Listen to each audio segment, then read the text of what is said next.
It is your Tuesday daily delivery. I am Michael Rand, happy to be back for another day, and I hope everyone is having a great day out there as well. Great show coming up. Chris Hine from the Star Tribune joins me here in just a little bit to talk Wolves offseason, Summer League, USA basketball. He is out in Vegas right now to cover all of those things. Of course, Anthony Edwards with Team USA, making some headlines over the weekend. Kind of felt like it's just Ant being Ant, but kind of talking about his place in USA basketball and also deferring to a certain degree to his elders.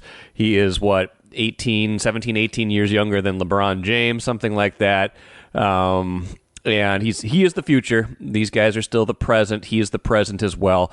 But Chris and I will get into that, get into Summer League, some of the young Wolves who could help them next year, just the transformation this roster is undergoing this offseason. Subtle, maybe a little bit more around the edges. It's not like the top six in the rotation unless they do something dramatic still that hasn't happened yet. It's not like that is going to change much, right? Like you can imagine very easily that the starting five next year and the first two off the bench, probably Nickeil Alexander-Walker and Naz Reid, will be the same. That you'll have, Mike Conley Jr., Anthony Edwards, Jaden McDaniels, Karl Anthony Towns, and Rudy Gobert. You start with those seven, you are feeling pretty good about themselves. But where the Wolves have changed is like 8 through 12. No more Kyle Anderson, Monte Morris, who came over in that trade in the middle of the season, not here anymore. Jordan McLaughlin, not here anymore. In their place, some younger guys who've been kind of waiting for a couple of years, plus these two draft picks, Rob Dillingham and Terrence Shannon Jr., plus Joe Ingles, the recent free agent signee veteran. These guys will kind of make up the rest of the roster, and as the years go on, could slide into those seventh man, sixth man, starting lineup roles as other things happen, as contracts come due, as guys age out, things like that. So Chris and I will get into all of that here in just a minute. I'll have a Paul George thought, kind of piggybacking on Chris and I talking about Wolves. Paul George talking about feeling disrespected by the Clippers contract offer and how I kind of see it. I read the headline and I was ready to be mad at Paul George for talking about disrespect for a contract that was going to pay him in the nine figures. Nine figures is not disrespectful. But then I read the story and I was like, okay, I kind of see both sides. So I'll get into that at the end of the show. First, though, what did I miss? Let's talk about Brooks Lee for a minute. Can we? We can. It's my podcast. We can talk about whatever we want, I guess. But let's talk about Brooks Lee for a second and just what he has done in 6 games. And you know what? I know. Let's not get carried away by small sample sizes. 6 games is not a career. 6 games, back of the napkin, quick math. I always remember this for some reason. 6 games is 1/27th of one season in Major League Baseball. It's a week of action, right? But Brooks Lee, what he has done so far in 6 games since Royce Lewis was hurt, since the budding star Royce Lewis was hurt. 11 hits, 8 RBIs, including the go-ahead single in the 11th inning of an 8-6 win over the White Sox last night. The game, the Twins would have felt very bad if they lost and now can feel good about winning. Matt Wallner, a huge home run in that game to tie the game. Kind of a back-and-forth game where, good outing by Chris Paddock. A lot of things happened in that game, not all of them good. But Brooks Lee continues to be one of those things that is very good on this team. Those 11 hits, second most in franchise history in a first 6 games of a career. Number 1 on that list, read this from an Aaron Gleeman tweet, Kirby Puckett. That's good company. Again, you don't want to you don't want to go overboard, but if you looked at Kirby Puckett's first 6 games and said, wow, 14 hits, even while it was happening, people could tell, even though he wasn't hitting for power back then, people could tell that there was something there with Kirby Puckett. Those 8 RBIs in the first 6 games, most in franchise history in the first 6 games of a career. So if you look at it like that, you look at what he's doing, but also how he's doing it and how he looks while he's doing it. The RBI single last night, I just watched the at-bat, and I'm like, this is a guy who looks like he's been doing this for 5 years and will be doing it still for another 10. He just looks like he is major league ready, like he just came out of some sort of elite baseball factory and is now playing baseball for the Twins. Switch hitter, like everything you could want in kind of a, you design a player in a lab. This is Brooks Lee. He looks the part. He is performing like the part. He does not seem like any of this is too much for him. Doesn't seem like any of this is too big for him. He just looks like he is ready from the get-go, and that is a rare thing, especially when we consider the pressure and hype that comes from being a high draft pick. He's a first-round pick, number 8 overall, just a couple years ago. Now, draft time is coming up right now. Next week, Twins will have another crack at loading up their minor league organization, which by all accounts is in really good shape. I think they have a top 10 kind of farm system right now, guys in the pipeline, good organizational depth, things like that. But this is how you hope it works when you get to spend a high draft pick, right? This is how you hope it works, but you don't know. You can project, and he was a college player. It's maybe a tiny bit easier to project what someone might become when they're, 21, when you're drafting them, not 18, 17. But you don't know. You have no real idea how they're going to progress through the system. Brooks Lee has basically looked the part from the very beginning. He was very good at every level. He tried. He was, took him a little while, I think, last year at St. Paul, but he kind of got things going. This year at St. Paul, he was terrific once he came back from his own injury. Now with the Twins, looks like he wants to be here to stay. And of course, he's not going to get 11 hits in every 6-game span, right? We're not saying he's going to average almost 2 hits a game for his major league career. If he does that, he will go into Cooperstown as, with the greatest player of all time, right? Like let's not extrapolate out his stats after 6 games. But what you're looking at is a guy who looks the part. How long have we been saying, man, wouldn't it be nice if the Twins just had a guy come up and just look the part immediately, become what you hope they are right from the get-go? I mean, we've had so many kind of false starts, hits and misses with some of their draft picks over the years. Even a guy like Buxton, Sano, up and down, never quite kind of getting that full real appreciation for what they could do. Now the Twins look like they have 2 of these guys. Royce Lewis, of course, is that guy. We know he's that guy if he can stay healthy. Brooks Lee looks like that guy. We don't know for sure if he's that guy yet because we haven't seen it for a long enough stretch, but they look like they have 2 of these guys at least who look the part, who don't just look like the part like, hey, this guy could come up, be a good, middle infielder, solid 7 hitter for a few years. Like these guys look like they could be stars for the next decade. That is a wonderful place for the Twins to be right now. I'm Chris Hine, Timberwolves beat writer at the Star Tribune and the first 5-time guest in daily delivery history. Thank you for listening to this podcast. This work is made possible by our Star Tribune subscribers. For unlimited access to the articles mentioned in this podcast, our coverage of Minnesota sports from pros to preps, and even all of Rand's future blog posts about how the Timberwolves should trade for players they will never get, go to startribune.com/subscribe. Let's talk Timberwolves today with Chris Hine from the Star Tribune because, frankly, Chris, there's not much of an off season this year, is there? Maybe in a little bit there'll be some kind of off season, but it's been coming in waves so far, hasn't it? It has. I hope there's an off season soon because I have a book I have to write by November. Yes, you do. Yes, you do. I need a break at some point here. This is crazy, but yeah, this is the longest I'll be out in Las Vegas ever. In my tenure here as Wolves beat writer. So it's.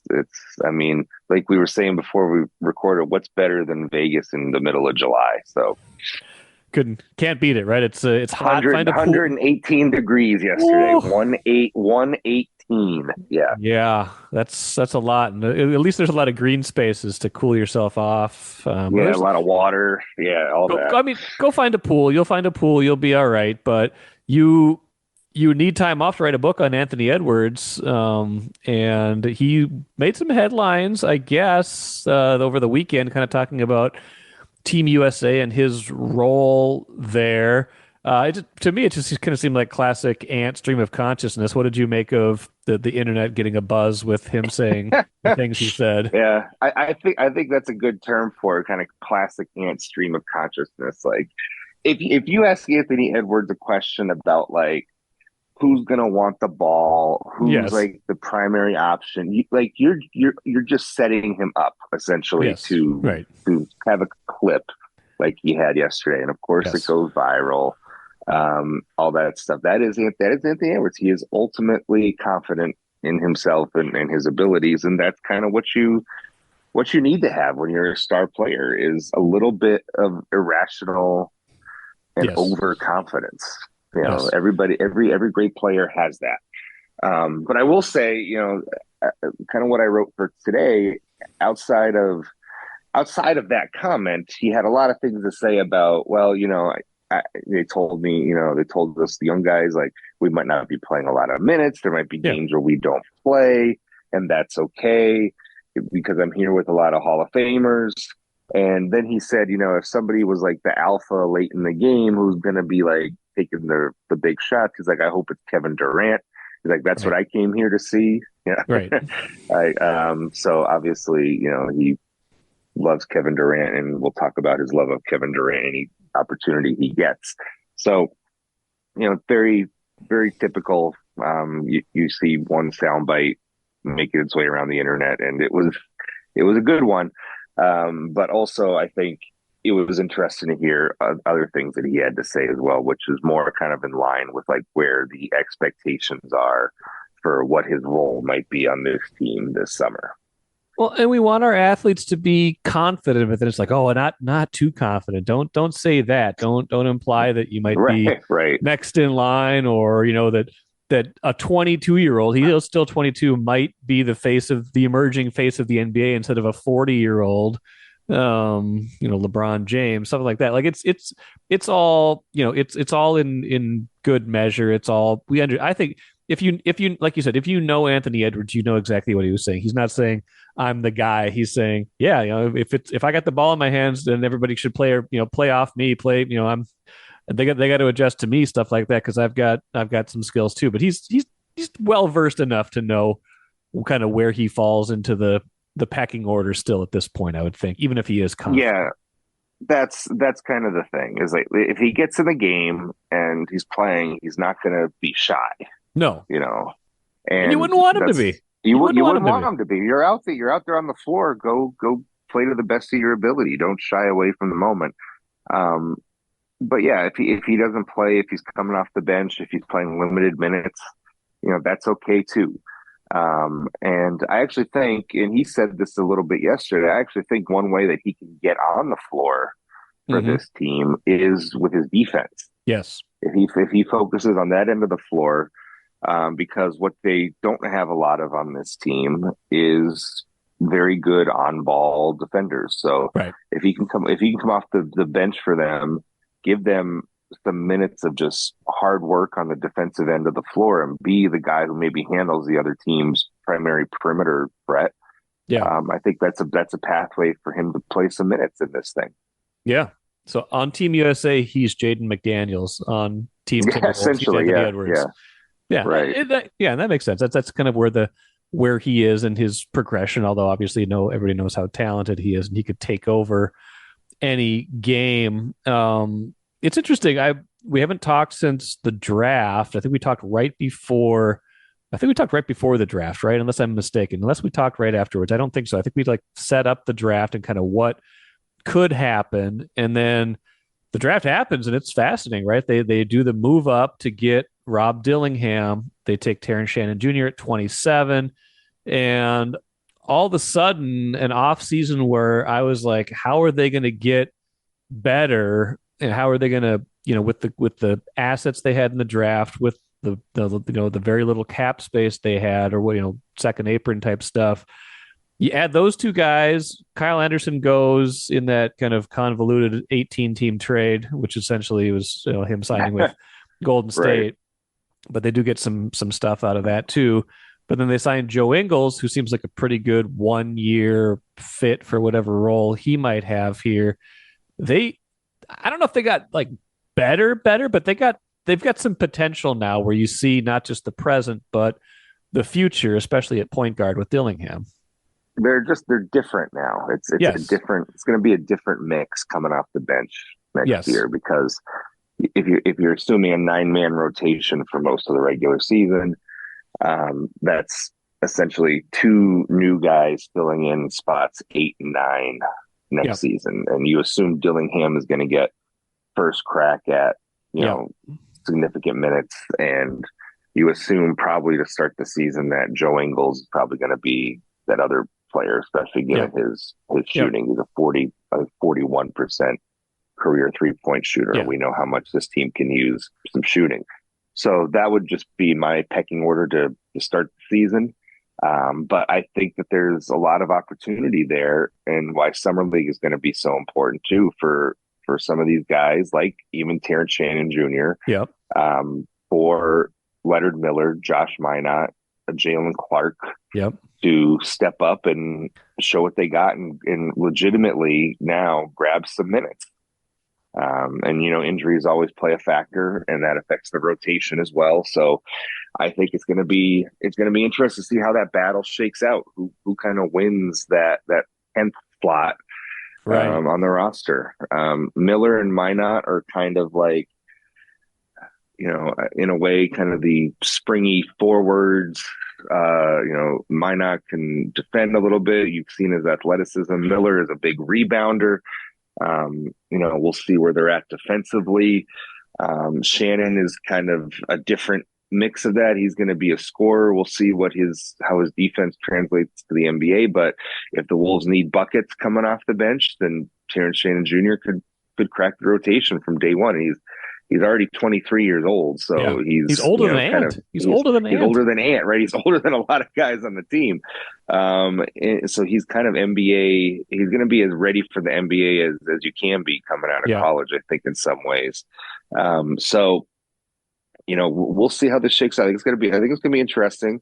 Chris Finch is probably going to have to play a couple of these young guys. He didn't have to do that last year. Mm-hmm. But this year, I think he's going to have to. And I think, it'll be interesting to see how this sets the Wolves up for late in the season, kind of where they're at that point. And, I think the move on draft night, if anything, it's almost like a medium term move for this team, right? Like Dillingham, rookie year, probably has to maybe develop out his body a little bit more. But you're hoping he can contribute. But, the season after, 2 seasons down the road, what does it look like with him? And where do they stand with some of their bigger names at that point, like Gobert and Towns? So it's going to be interesting to see how this mix shakes out this year. I'm really intrigued to see how it affects the overall team.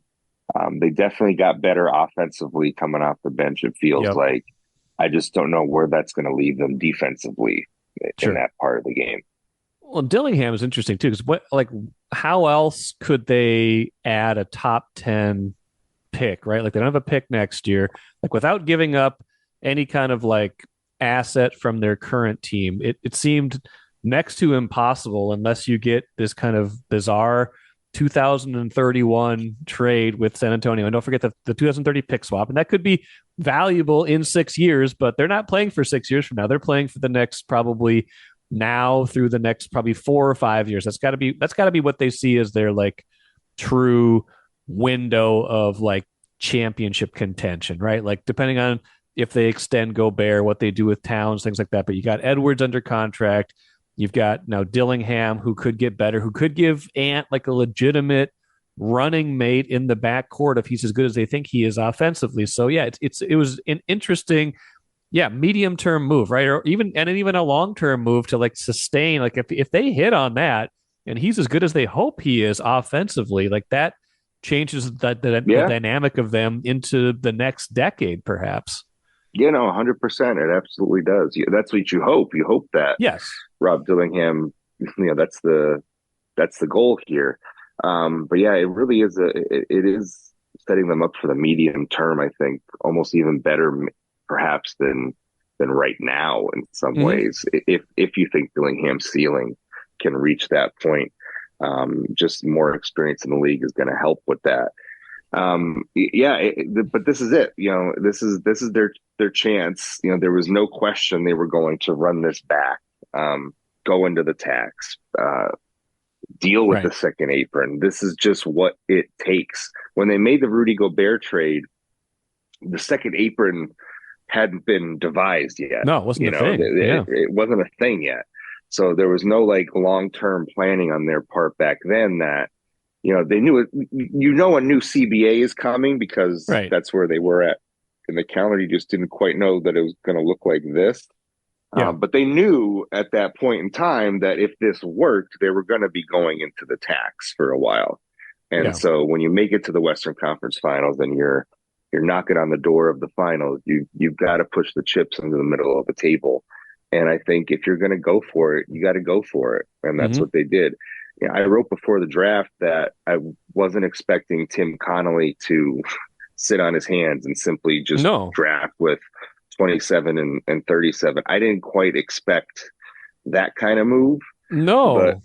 But looking back on it, it made a lot of sense with where they're at in terms of the second apron, because if there was only one place where you could make a significant splash, the easiest place to do that was by trading in the draft.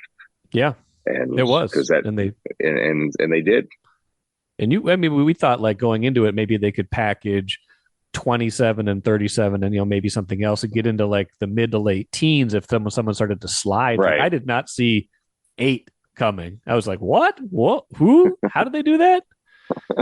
Well, exactly. That was sitting there on draft night. It was like, oh, Dillingham's going to Minnesota. What the hell do they give up? Right. And I think we were all a little surprised when we saw that the return was a 2030 swap and 2031 unprotected first round pick. So if I'm the Wolves beat writer from here on out, some of my draft nights are going to be relatively easy.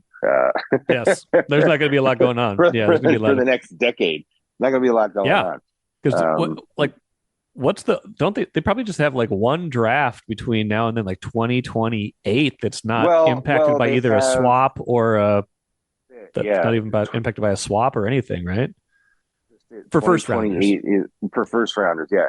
Right now, 2028 is the only draft where they have a pick and it's not a swap. Right. 2026 is a Utah swap. 2030 is a San Antonio swap, and all the other picks are gone. 2032, that pick is about to be. They can't deal it anyway because they've already dealt the 2031 pick. But under the rules of the second apron, that 2032 pick is going to be frozen from being dealt. And if they don't get out of the second apron, I think in 3 of the next 4 years after this season, that pick is automatically going to go to number 30 in the draft. That's another repercussion of the second apron. Okay. But that's 8 years. 8 years down the road. These guys are living for today, living for tomorrow, living for the next 3 to 5 years. If this industry is any indication, 8 years from now, it'll be somebody else explaining the ramifications of yes, draft and why it's at 30 and not me. You never know. Yes, and you're right. This is life when you're good. You gotta pay to stay good, and you got to figure it out as you go along. Kind of make it up on the fly. Squeeze yourself under when you need to be under. Keep stockpiling assets, then go for it. And that's kind of where they are right now. I think that's Conley Connolly foreshadowed that. He kind of said it like, we're not going to shrink away from it. We're at the big table now. You don't get to that point and say, that was nice, but boy, we don't want to spend money now that we're here. Right. Mm-hmm. That's basically the opposite of my approach to being in Las Vegas. I stay away from the big tables. Right. I stay away from the big tables. I'll put a 20 in the video blackjack machine and have some fun with that. That's I take the opposite approach in Vegas. But yes, they are they're going for it, and you have to respect it. They're going for it because this is a time unlike any other in the franchise's history, and the window's open. The West is, I guess we could talk about this a little bit. The West is tough, but not impossible, I feel like. I think a lot of teams got worse in the Western Conference this offseason. Yes. I think one team got significantly better, and that was Oklahoma City. Yes, the Caruso trade and just what they have. The Caruso trade and Isaiah Hartenstein coming in, it feels like they really addressed some needs there. Right. And so I think Oklahoma City has to be is probably the favorites in the West going into next year, but I think the Wolves are right there behind them. I would say. I think Dallas got better, but Denver got a little bit worse. I don't know about Dallas. It depends on what you think of Clay, but I'm not as high on Clay, but I think he might be a classic change of scenery guy, and if he can just be 15 points a game and not carry a dynasty anymore, he might fit there pretty well. But we'll see. Denver is still going to be fine, even though they lost Caldwell Pope. They'll, as long as Jokic and Murray are healthy, they're going to be a factor. But Clippers got worse by far. The Lakers are still weird. Like they can't figure out how to build their roster around the rest of those guys. The Kings, I kind of like the DeRozan move for the Kings, even though he's old. He can still play. I think that was okay. And the Pelicans made some. Brandon Ingram is on the trade block allegedly there, so we'll see how that plays out. I don't trust them with Zion. You never know if he's going to be healthy or not, but they're definitely. We have to see where Memphis is going to be next year. If Memphis comes back and is like who they were 2 years ago, if they're back to being that, we'll see. The Wolves go into the season though clearly in the top four, like unless something unless they have injury, something like that, they go into that feeling like, okay, this is a home playoff team again and a real contender. Because if you feel like you're top four, you're a contender, and they are that. Joe Ingles feels like a perfect move. Let's finish there. Like I don't know if he is exactly what he used to be, and even what he used to be wasn't super like, his game is a little bit ponderous, a little bit like Kyle Anderson, but a different Kyle Anderson, but just his ability to kind of distribute the shooting he brings, the kind of veteran, like that's the kind of like not splashy, but important signing that a good team can make now. It made a lot of sense on a number of fronts, given the Utah connection with Conley and Gobert, given his shooting ability. I think they were interested in him prior to this season as well. Yeah. And it does make a lot of sense, especially for the minimum where they're at and where he's at in his career. This is the kind of signing that you make when you're the Wolves. And it seems like with the other roster spot, they're kind of taking a flyer on a Tim Connolly favorite, PJ Dozier, who spent last season in Europe, coming back now with the roster spot here in Minnesota. But the Ingles signing makes a lot of sense from just where this team is philosophically, in terms of roster fit, in terms of locker room fit, all that stuff. Definitely could see that one coming down the pike for sure. Yeah. Think of how maybe it wasn't widespread, but think of how we think of Tim Connolly right now versus the way I was thinking of him a year ago, when you're coming off of, the rough year with Gobert, and he was flirting with that Wizards job, or at least not denying that was out there, and not just completely putting the kibosh on it. Like I've completely done a 180 on Connolly in the last year. I think you and a lot of fans have. It's amazing what winning can do, right? Yes. You're the everybody's villain one year, and then toast of the town the next year. Yeah. It's almost like sometimes things take time, right? We don't want to be patient. Well, listen, and I don't blame people for not being patient when you trade that much to get Rudy Gobert and it doesn't work out the way you hope in year one. And obviously Towns' injury played a role that first year as well. But yeah, it's, look at Dallas too. Dallas kind of went through the same thing. They trade for Kyrie, and it looked like a disaster for half a season. 2 seasons ago. And then this past season, it clicked in and it worked. Yeah. And, I think there's lessons to be learned from that. You just don't hit the eject button right away. No. On these things. And, Tim Connolly has had a really good rip. I think it's just interesting that the thing that always intrigued me about what he did with the Gobert trade was in Denver, he always kind of built through the draft. He got this team together. He did make a significant trade to get Aaron Gordon in. Right. But in general, he made a very patient roster with an eye towards the future and having that group just kind of coalesce together. And his first big move in Minnesota was to basically upend all that. Yeah. I always thought it was just interesting from a philosophical standpoint, the way that he just came in and said, screw this continuity with this group that just made the playoffs. We think we have something here. We're going to push the chips in now.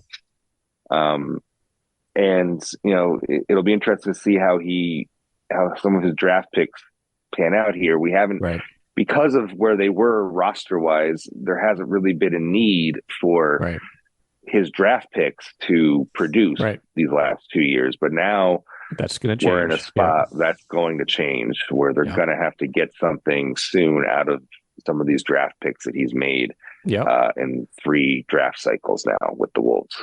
Well, and we'll see some of that, some of the early results of that in Summer League. Chris Hine out in Vegas for multiple reasons, but I'm sure we'll get some good reports on that. Chris, enjoy Vegas as much as you can. Stay inside when you need to. Dip your toes in the pool. Stay cool. And I'm sure we'll talk to you soon. Sounds good, Mike. Appreciate it.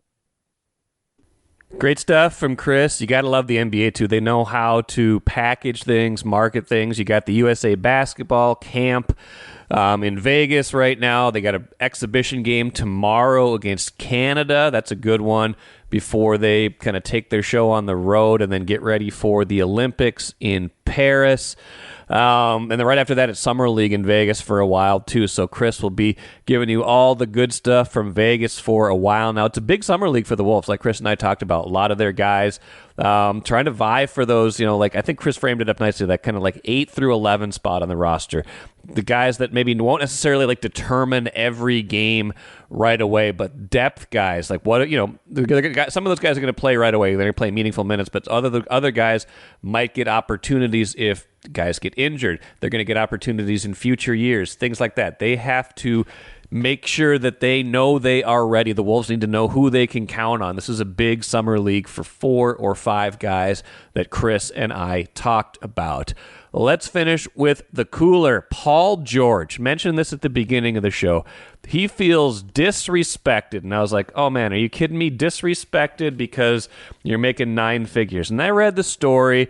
Paul George, of course, going to Philadelphia, no longer with the Clippers. Clippers keeping James Harden, keeping, of course, Kawhi Leonard, but couldn't keep the big 3 together. Tried to give Paul George an offer, and he says the initial offer was like 2 for 60-something, and I'm sure that was just a starting point.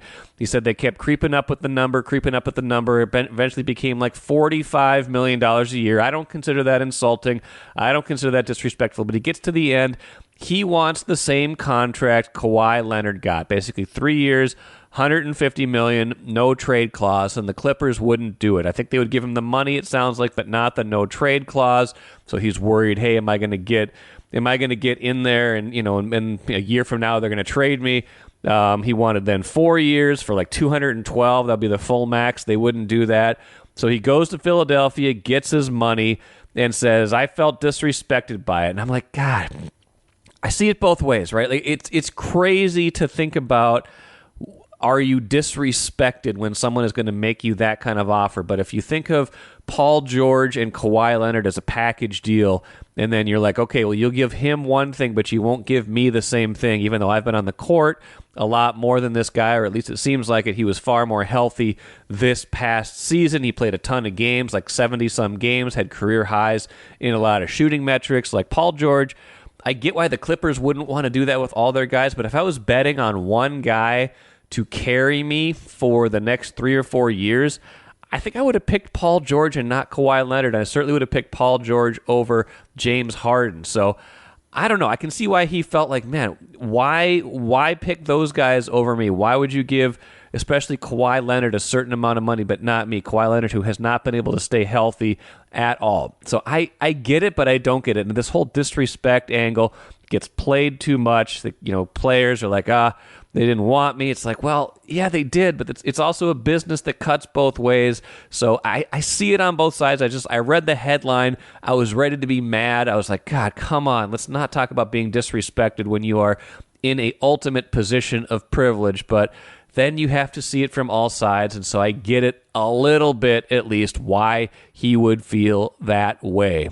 That will do it for me today. Chip Scoggins going to join me on tomorrow's show to talk a bunch of things, but Chip wrote about the festering, still ongoing Comcast, Bally Sports, Diamond Sports problem that's going on right now. The Twins still not on Comcast. It's been over 2 months. I wouldn't think that's going to get any better in the next few weeks. Maybe this kind of late July deadline that they've now set where you got to have some sort of resolution to it, the date that got pushed back by 6 weeks that's making this all last longer than anybody wants. Maybe that will shake something loose, but Chip and I are going to talk about that, among other things, on Wednesday's show. Until then, I am Michael Rand. We will talk to you again tomorrow.